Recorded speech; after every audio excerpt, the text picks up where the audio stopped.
Welcome back to part 2 of Module 3, Lesson 1, Adding Integers. And for this one, we're now going to be working on adding integers with different signs.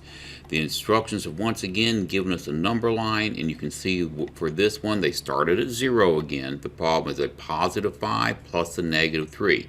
So they added 5, which took them to the right 5, and then they added a negative 3, so they came back 3, and that landed them on 2 for their answer.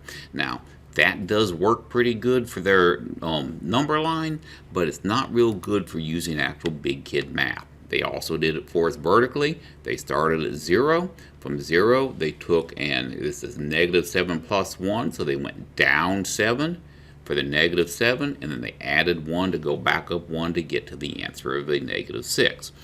But we're big kids now, and being big kids, we want to be able to use big kid math to solve these problems, and that's exactly what we're going to do. Now, example number 4 is 11 plus a negative 4. So I'm going to jump back over to my worksheet here, and I'm going to write in my problem, which is 11 plus a negative 4.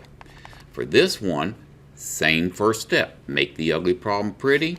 Positive times the negative is a negative. That's going to give me 11 minus 4, and that's easy elementary math.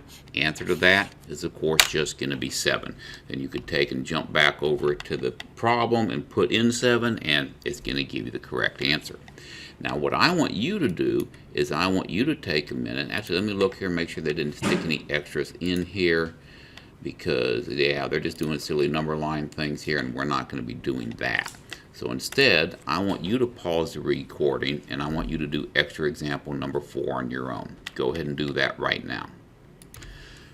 Did you get it? Let's take a look at it. We got an ugly problem here. Positive times the negative is a negative. We're going to do step 1. And remember, you only do step 1 when you have those two signs side by side, which we do here. Positive times the negative is a negative. So now that gives me 17 minus 8.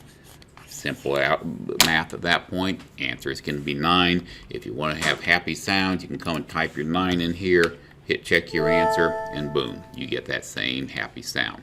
That's going to be the big kid algebraic supporting work I expect to see on your homework. We're not using number lines or any foo-foo-y stuff. We're going to be using big kid math to solve this. Now let's look at a word problem involving these. The problem tells us that a whale swam at a depth of 275 feet below sea level.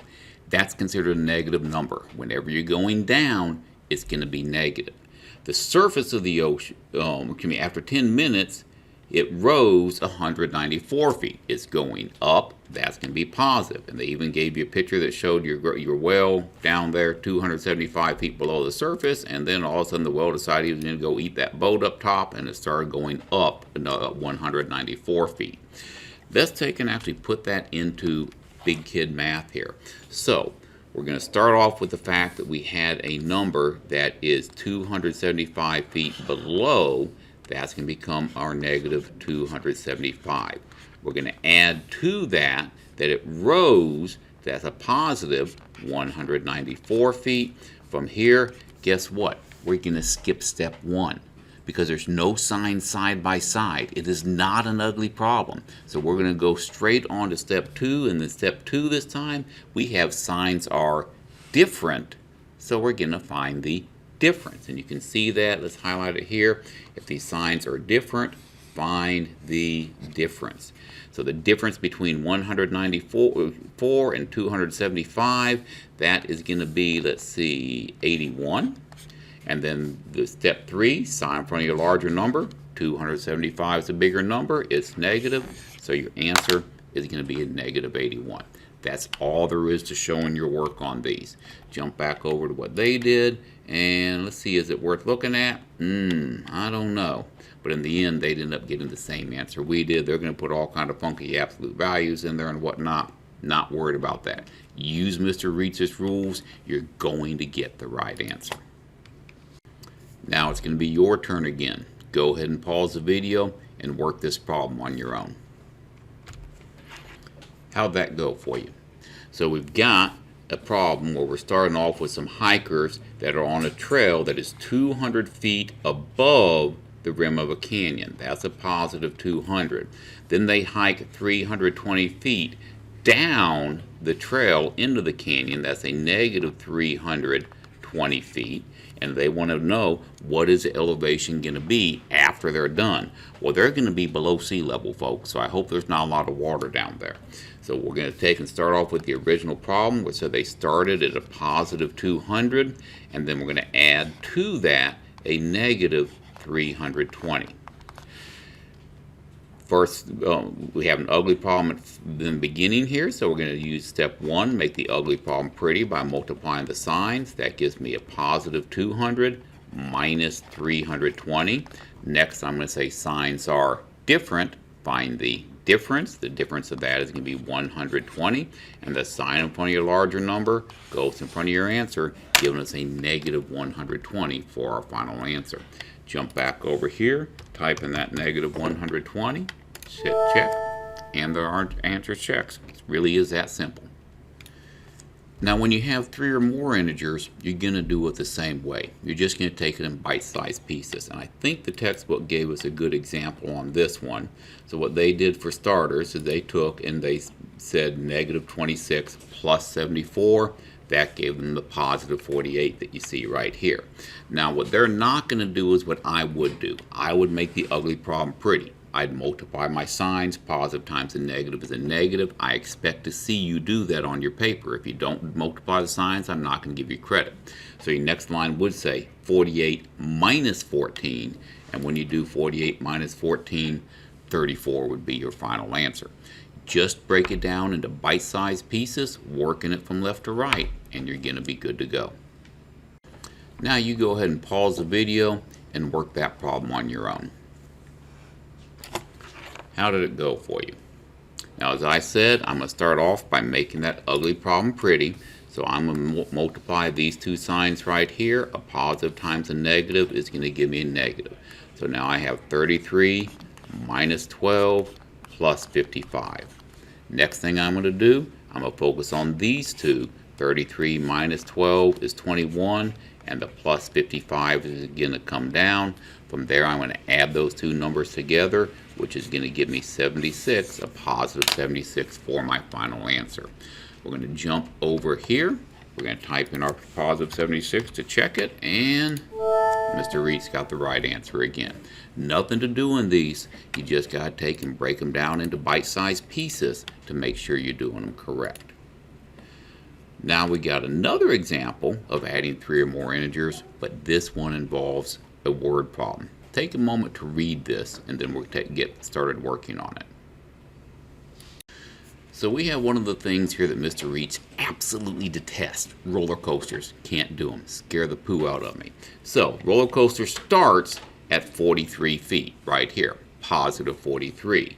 It ascends 55 feet. Positive 55. Then it descends 80 feet. Negative 80. And then it ascends again 110 feet to get up to the top, and I guess that's where they're just going to leave everybody and they just get to sit there and die. I don't know, because they don't let them come back down. So we want to take that and we want to put it into an actual mathematical problem that we can solve. Nothing to do in these, so let's go ahead and bring it up here. We're going to clean off our slate that we had right there, and boom, there it is. And we're going to add in what we've got, which means I got to take and stick it up there with the other word, and boom, here we go. And then we're going to work on this problem together and see how easy it actually is. So looking at this problem, we're going to start off, get my cursor over here, and we're going to acknowledge that the roller coaster starts at 43 feet above the ground. That's a positive 43. And then it ascends, that's going up, a positive 55, before it descends, that's going down, a negative 80, which the textbook wants us to write that as plus a negative 80, because you're adding a negative 80 to the journey, and then we're going from there and we're adding a positive 110, where we're going to leave them to sit up there and just, I don't know, bad things happen.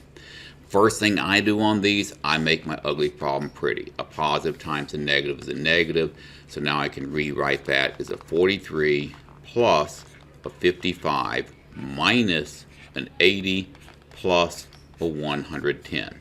And then we're going to break it down into bite-sized pieces.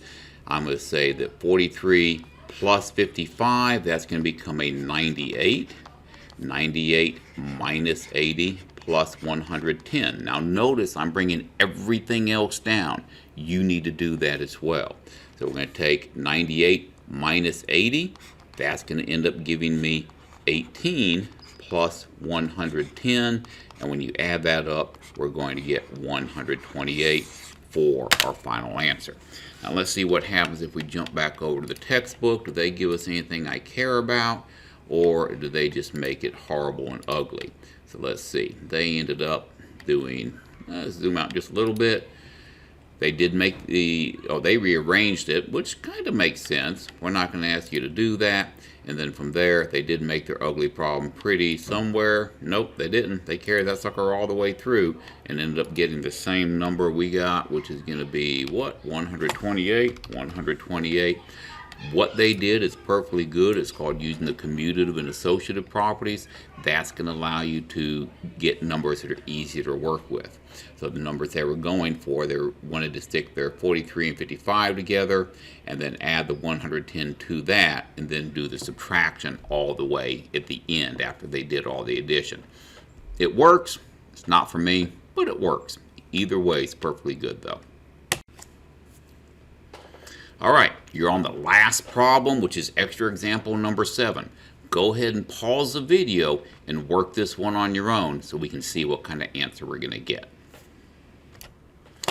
So the problem talks about Amelia, who's opening a bank account, and her transactions are shown on the table below, and they want us to find out what is her balance going to be after those transactions. So to find that out, we're going to take and jump over to right here, and we'll start working the problem.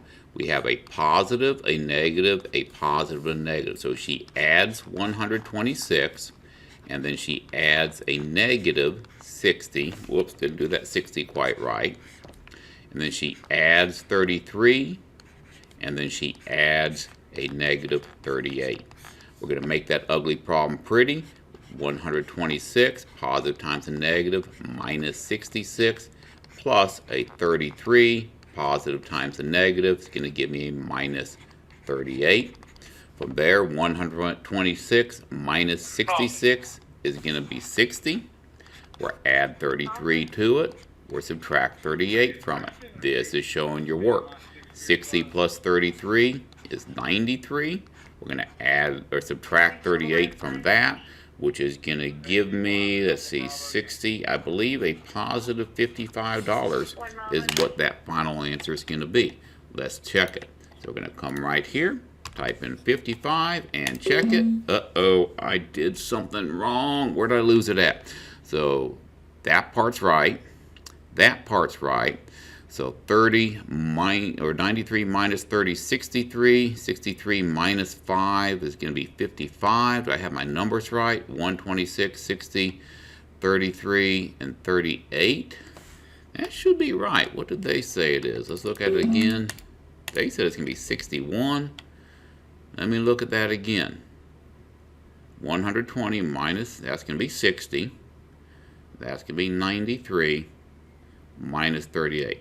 Their answer, I'm pretty darn sure, is wrong. If it's not, oh well, you get the point anyhow.